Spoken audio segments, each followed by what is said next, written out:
আসানসোল পৌর নিগমের 38 নম্বর ওয়ার্ডের অন্তর্গত কালীপাহাড়ি এলাকায় আজ ইস্টার্ন কোলফিল্ড লিমিটেডের পক্ষ থেকে ইসিএল এর জমির ওপর অবৈধ নির্মাণের বিরুদ্ধে পরিদর্শন করেন ইসিএল এর এক প্রতিনিধি দল।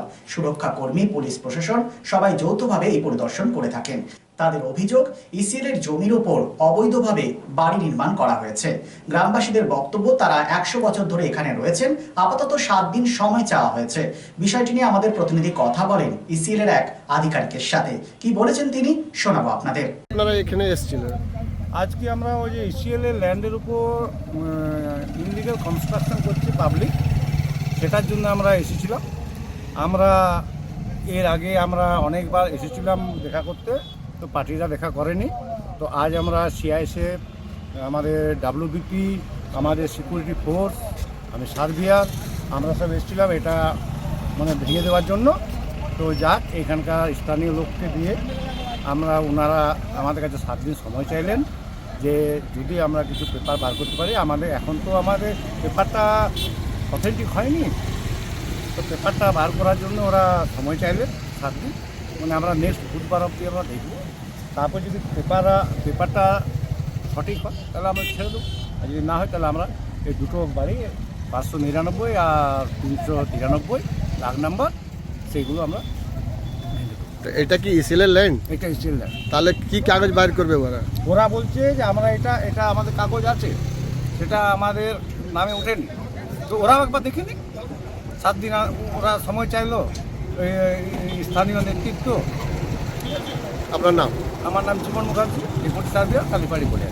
অন্যদিকে 38 নম্বর ওয়ার্ডে তৃণমূল কংগ্রেস সভাপতি মনোজ হাজরা বিষয়টি নিয়ে কি বলেছেন শুনে নেওয়া যাক। হ্যাঁ, কি নিয়ে আজকে ইসিএল সিকিউরিটি গার্ড দেখলাম সিআইএসএফ এসছে? নমস্কার, আমি মনোজ হাজরা, 38 নম্বর ওয়ার্ড সভাপতি। আমাদের ওয়ার্ডের একটা মেন রাস্তার মধ্য দিয়ে কিছু বাড়ি হচ্ছে। সেই বাড়িগুলো অলরেডি কনস্ট্রাকশন হয়ে গেছে, কমপ্লিট। কিন্তু আজ হঠাৎ ইসিএল এসে তাদেরকে নোটিশ করছে, এবং নোটিশ করেছিল বলছে, কিন্তু আমরা জানি না, আমাদের কাছে কোনো খবর নেই। কিন্তু নোটিশ করার পর ওনারা আজ ভাঙতে চলে এসছে বাড়িগুলো, এবং সেগুলো আমরা জানতাম না যে ইসিএলের জমি। সেগুলো যদি ইসিএলের জমি হয় তাহলে আগে প্রথমেই তাদের নোটিশ করানো উচিত ছিল, কিন্তু প্রথমে না করে এখন তারা ভাঙতে চলে এসছে। গরিব মানুষ কোথায় যাবে এই সময়? যার জন্য আমরা ইসিএলকে বললাম, কিছু সময় চেয়ে নিলাম, যে আমরাও ওইখানে যাদের জমি, সেই জমিটা দীর্ঘদিন ধরে 100 বছর 200 বছর ধরে তার বাবারা চাষ করে আসছে, এবং তারা জানে আমাদের নিজের জমি, সেটা ইসিএলের জমি, তারা নিজেরাও জানে না। এবং তারা নিজের কনস্ট্রাকশন করেছে এবং সেখানে বাড়ি তৈরি করেছে।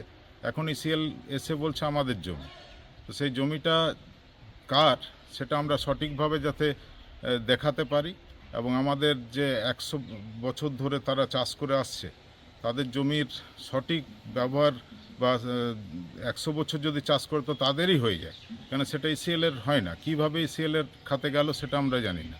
তো সেটা যাতে মীমাংসার মধ্য দিয়ে সলভ করা যায়, কেন গরিব লোক যাতে না মরে এবং গরিবের ঘর যাতে না ভেঙে যায়, মামাটি মানুষের তরফ থেকে আমরা এটা চেষ্টা করছি, এবং আমরা আলোচনার মধ্য দিয়ে এটা মিটিয়ে ফেলার চেষ্টা করব।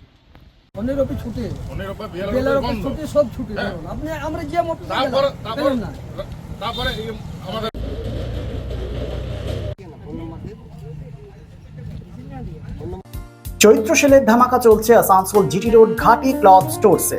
সর্বভারতীয় শাড়ি এবং অন্যান্য পোশাকের উপর রয়েছে 10 থেকে 50% পর্যন্ত ছাড়। ঘাটি cloth stores, GT road, Asansol. Lifeline Multi-Specialty Hospital boasts 500 beds across 160,000 square feet of build-up, featuring 7 advanced operating theatres, a digital cath lab, a state-of-the-art emergency and trauma unit, and a next-generation 3D MRI amongst a comprehensive basket of services. Renowned super specialists from premier institutes deliver top-tier care, supported by digitalized, integrated healthcare for seamless coordination. Lifeline prioritizes innovation and patient centricity, ensuring comprehensive top-class services. So for premier medical treatment, visit Lifeline Multi-Specialty Hospital, Kalipahari, Asansol, NH2 District, Paschim Bardhaman, West Bengal.